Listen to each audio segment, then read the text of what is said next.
Good morning, everybody. Let's see, it's 6:49 a.m. Eastern Standard Time, Sunday, January 26th. Let's go over the math. Let's take a look. The calculator, I have everything already figured out. Okay, we have a sell side bias. There you can see the little red bars showing through there. So the market's being manipulated. It's very easy to see. Found the market makers trades. You can identify them by looking for two same size trades. In this case, it's $17.99. I already spotted it this morning. And the other $17.99 is embedded over here at $54.74. I already noted that. So obviously you can see I did the calculations before I opened up the book. You people have to be aware of a few things here. This market is rigged against you. All right, you got people trying to lure you in, like this guy here, for example, who actually used to work for the Litecoin Foundation, and then he was telling everybody that Litecoin was going to go up to 1,000 by the end of 2019. And then when it was coming to the end of 2019, he put up another video that said Litecoin to 1,000 2020. I mean, any way, any means to lure you in. He also worked on the Litecoin Foundation, and when I exposed him, I showed him, well, what do you think about this math? You're involved in a scam. And all he could say to me was, well, I got more views than you. Who's going to listen to you? That's his exact thing. It's there. It's all there. The conversation is in one of my videos if you go research it. So don't listen to anything this guy says. He supposedly took a hiatus after I exposed him because people went after him. We didn't know you worked for the Litecoin Foundation. It never said anything in your disclaimer that you worked for the Litecoin Foundation. And all I asked is, how do you get $1,000 by the end of the year when the coin's price has been in steady decline from June 12th? And I think we had this confrontation maybe a month or so from June 12th, and it was still going down. Okay, so this guy is part of the scam, and how he could be still let on YouTube when these guys, I could prove to YouTube that they stolen millions of dollars. I don't know. Maybe they don't take me seriously. Maybe they don't understand who I actually am. Maybe to everybody, maybe my appearance is nobody. Actually, I don't think you guys understand exactly just who I am. Let's talk about me since I talk about everybody else. Now, I've been a consultant in Constantine Control Associates for about 10 years. I own my own consulting firm, JPR Consulting Inc., for about 20 years. I'm a very private company. I only do work for exclusive clientele. When they want to know something about somebody, like this guy here, because I am a financial watchdog, that's all I've done for all my life. They come to me. Is it worth investing in this fund? The first people I'm going to look at is not the performance of the fund. I actually go back to see the people that are running their fund, okay, and who's involved in it. That's what you're really supposed to do. And you check and you see the CEO is Jordan Belfort. Obviously, it's gonna raise an alarm. Now, after I confronted this gentleman about his involvement with the Litecoin Foundation and his wild predictions on Litecoin price, all he could say is act like he had some kind of power because he had a higher YouTube viewership and subscription than I did. Never bothered to look at the math. Now that I looked at the math, and I showed you how it's done, um, again, they give this air that I'm a nobody. And let me tell you something about me. You look at my company, Dun & Bradstreet. I got rave reviews, and not only do I have rave reviews, I'll show you something. You see this gentleman over here. This is Forbes. You know what Forbes is, right? It's a business magazine. Okay? Now, these people know that they go researching to Dun& Bradstreet, and they see a company that's been up there for 20 years that has no complaints, and I have rave reviews by people I have to leave confidential, okay? Some of them review me and some of them don't. But you could read this. They want me to become an author of Advantage 4 books. Okay, how did I manage to have a successful consulting firm for 20 years? What do I do? How do I make my money?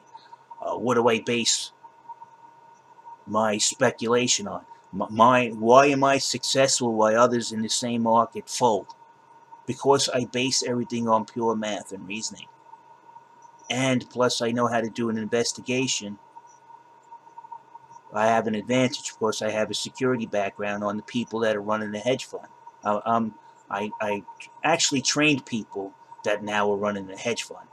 Okay, Kathleen O'Donnell, she works for Chase. Most of my compatriots, if you look at my LinkedIn account, the chief operating officer, I know them. I know vice presidents at Citibank. I worked side by side with these people. They're professionals. They're some of the smartest people in the business. All right. And I was up there with them. And the reason why I left, because it's time to leave when you see people in the office having heart attacks. All this conflict, all this political correctness entered the office, and I don't want to take part in it. It's just pure stupidity. It's where you stop basing people on merit of their performance at work, and you're just picking people because you have to fill a diversity quota. It's not conductive to keeping your business stable and working well if you're worrying about failings rather than business. So, you know, money never sleeps, and you don't want somebody sleeping on the job because they had some kind of emotional upheaval and they bring it with them to the office. Somebody said something wrong to them. Somebody held the door open for them and they got offended by them. And then that anger, it just permeates their whole day. I don't want to deal with that. So I went out on my own, and I'm doing quite well. So Forbes Books wants to interview me. They want me to write for them. I also know a few reporters from the Wall Street Journal, so they probably floated my name to him too. Two of them.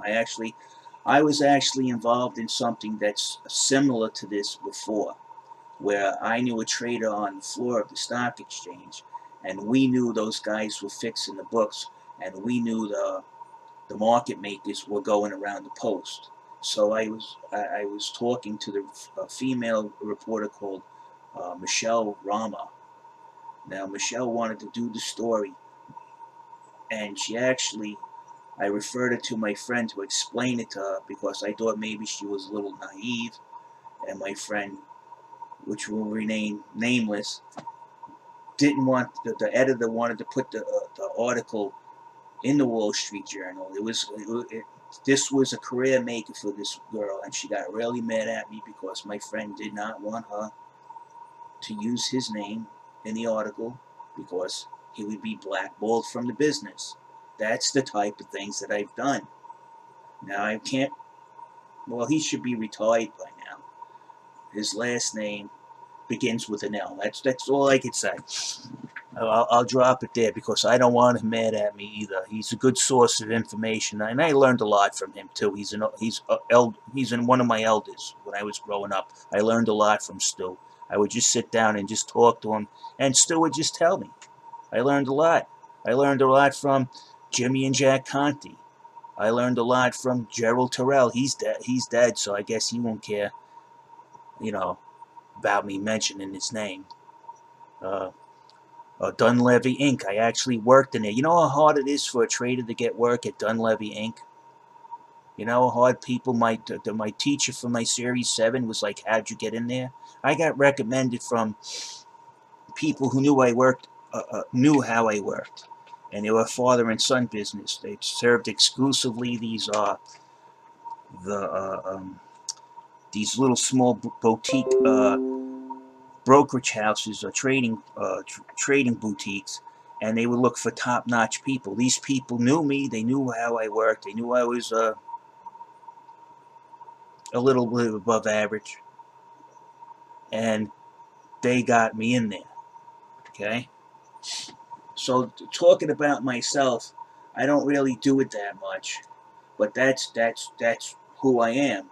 And then I got these knuckleheads that are obviously running a childish, easy to detect scam, and they try to play that you don't understand what you're talking about because you got a low viewership.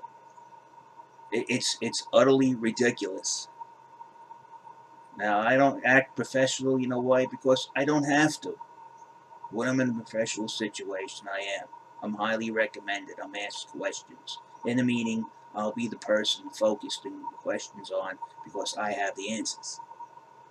Other other consulting firms would have 5 members on their staff and do nothing.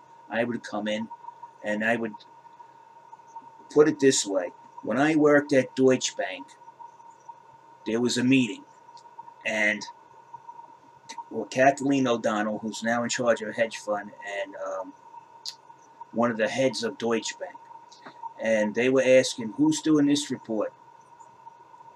The answer was John Russo. Who's doing this report? The answer was John Russo. Who's doing this report? John Russo. Who's doing this report? John Russo. The boss's name was Frank Gambino. They said, who's doing this report? John Russo. And Mr. Gambino turned around. If John's doing all the reports, what the fuck are the other consultants doing? That's how much power I had, because I had the ability and the trust. They knew the numbers were going to come out right. They knew if they had any questions about the numbers, who was going to give them the answer. It was me. I also worked for, when Frank Gambino left and went to another bank, I worked for Sal Manfred. And he wanted to take me along to JP Morgan Chase, but again, I was at the point where I was consulting. They couldn't pay me as much as I was making as a consultant. I then went to work for JP Morgan Chase in stock loan as a consultant. I worked over there for a couple of years. Stock loan was a mess, okay?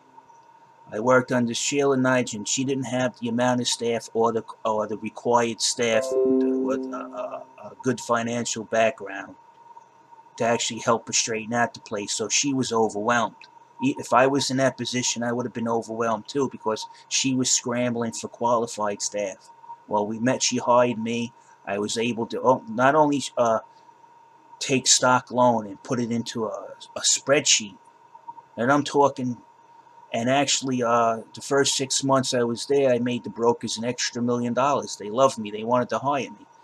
But who wants to go from a six-figure salary, go from over $100,000 to $75,000? Nobody wants to do that. I was appreciative that they offered to hire me to work on the actual trading floor, but I was making more money working as a consultant, and I still am. I do my own trade. I actually don't really even bother to consult anymore, because I find things like this where I can track the market maker. It's like shooting fish in a barrel. So that's more about me as opposed to what's going on here, and why I think I'm qualified to actually comment on this stuff, what I see. I have the experience, I have the knowledge. Now everybody knows that if I don't know something, I will go find out. And that's what I did in this situation. That's the person I am, John. We need to know this, this, and this. No problem. Boom, out.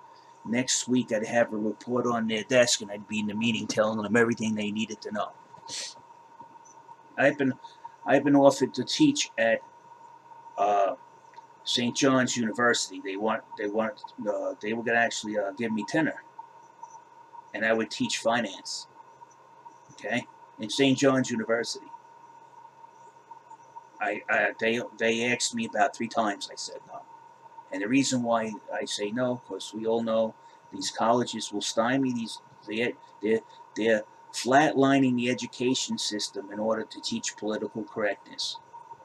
Instead of teaching STEM, they're teaching political correctness, and that's not going to help anybody in the future. How could you become a millionaire in the business theater and with a degree in gender studies? It's not going to happen. Just being a realist. People don't get offended. Oh, you said something about gender studies. It's an important role in society and everything. Yeah, in social content. But as far as making a living, I'm sorry, no. It doesn't. Let's be realistic. And that's what these guys over here like him are playing. Because the first thing he did, you could tell the college education he got was more, it's probably some kind of social studies degree. Maybe even a psychology degree, this guy Crypto. Because the first thing he mentioned was that he had the support of his large subscriber base, and the viewer count gave him precedence over my math. That's what he told me. It's totally laughable, and you people need to know this stuff. These people behind the scenes, they think they're Machiavelli. You guys are more like Fred Flintstone. That's why you got a cartoon representation of yourself, because to me that's what you are. You're a Saturday morning cartoon. The only reason people know you more than me is because you got more airtime, Fred Flintstone. And that's changing. Let me tell you. I'll show you. That's changing. Yeah. I got over 14,000 views. That means 14,000 people in the short time I started reporting on this have been watching my videos. I went from having, it takes time to build up a channel. I've been getting 18 views. I'll show you my channel, Dan. I know you're going to probably watch it. Look at my views. That actually was 329. That will get fixed probably sooner or later. But you go to my channel, now you go to my videos, this not for you guys, but this to show people like him that are watching my videos. Now you don't see much here, but look at my videos. Look, they're starting to catch on. My subscriber base went up 10% in one weekend.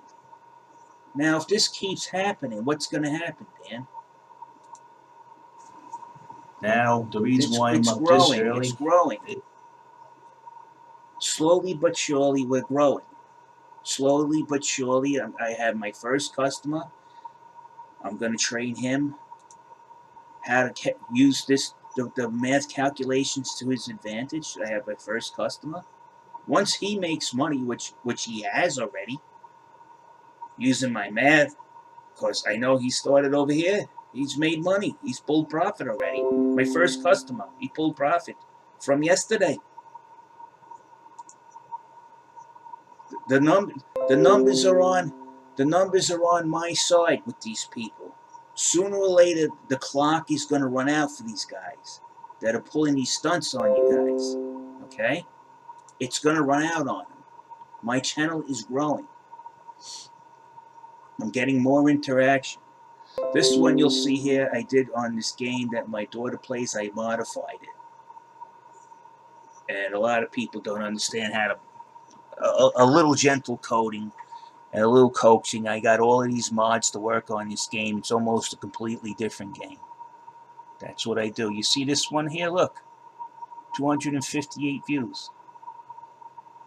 Right? 19 views, 258 views. Now you see that I'm catching on, you see? From this one, which I've been practicing upgrading my videos. And I used the methods that I learned. Look, from here, I used the methods that I learned to here. Right? Now look at the difference. Now look.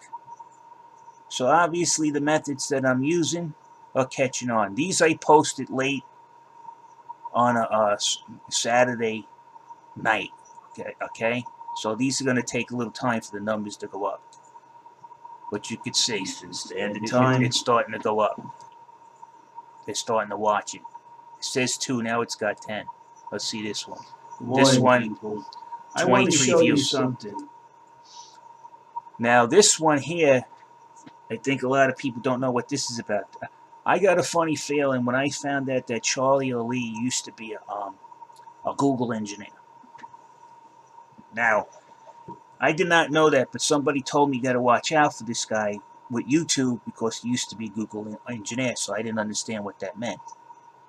Then I went in and started looking at my views, and I reported these people that are running a scam through YouTube using the platform to reach out so they can get investors to come into this Litecoin scam on Coinbase Pro and take the money. So I kind of felt obligated. YouTube should know that their platform's being used to run a scam. And then what happened is Dan Gambardell mentioned I don't have no views. And then I walk in and all my analytics and my thumbnails and my thumbnail accounts, none of them agree. 3 different places to track your views, none of them agree. And they're changing. They'll go 329 one day, 157 the next day, 260 the previous day. You can't keep track. What's going on here? Then you go to somebody else's channel and you look at their views versus the on the actual video versus the views on their thumbnails and their analytics, because you could see them. You look at their videos and you obviously could see them, and you they don't match. Theirs match, yours don't. Why is that? So it gets you to thinking that maybe somebody, Charlie Lee, sent a phone call. And then what led to further suspicion is that the head of global investigations of Coinbase came at me after I exposed him for being a clown when I tried to give him this information that I have proof that your market makers manipulating the market. You guys need to do something about this. I sat on the phone and talked to one of their phone reps, walked them through this whole situation. They said it was very seriously. I think this needs to go to the head of global investigations. They gave me his email and they gave me his phone number. This is their own staff that reviewed this and told me to do this. I sent it right out to global investigations. They're taking this very seriously. It's obviously they need to. People, their companies, one of the staff members or associates, business partners is ripping off everybody. He's going to damage the reputation of the company. They took it very seriously. I sent it to the head of global investigations. What did he do? In the email, it's all there. It's all on the channel. He sat there and made fun of me. It was like I was talking to Dan again, like a little child. Oh, we don't trust this or that. So now, after that response, I put it up on YouTube to show everybody what I was doing. There's nothing hidden from the average viewer. I contacted him. I tried to contact him again through the phone number now to talk to him directly. Coinbase gave me his phone number, which is to be used by clients to discuss business matters. Coinbase gave me them. Okay, I didn't get through to you on the email. Let's have a face-to-face. You know, he got really upset that I called him because he's really busy. He's working with law enforcement and this, that, and the other thing. I work with law enforcement too. I was in the same position that he had, except I did my job the right way. I didn't use it to cover up a pack of scammers.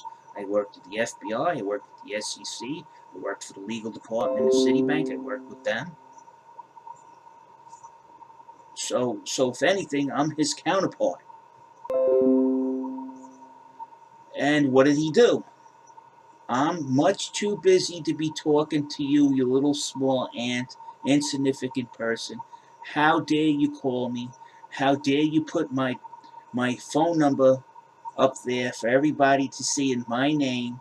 But meanwhile, he went to YouTube. I want that video taken down because it has my personal phone number on there. And then I turned around and told YouTube that's not his personal phone number. That's a Coinbase phone number that he answers because he's an employee there. So everybody should have that phone number. And YouTube turned around and said, no, we're not taking the video down. And hence the video is still up here. So Coinbase tried to attack my channel and have video struck. And that's more than one. So now they're going another route. I'm telling you, these people have gone another route. They know people in Google, and they called in a favor. And you can see this is on my last video, you could see the suspicious activity in my account with none of my view counts, my analytics, they're not jiving. Now a computer program puts the same number of views, it sources them from one place and posts them all in the same area. The math, a computer has no problem with the math. It takes somebody interfering to have the math to go out of whack. So there's something going on. I understand enough about programming. If one system, all these other smaller systems feed into the larger system, right?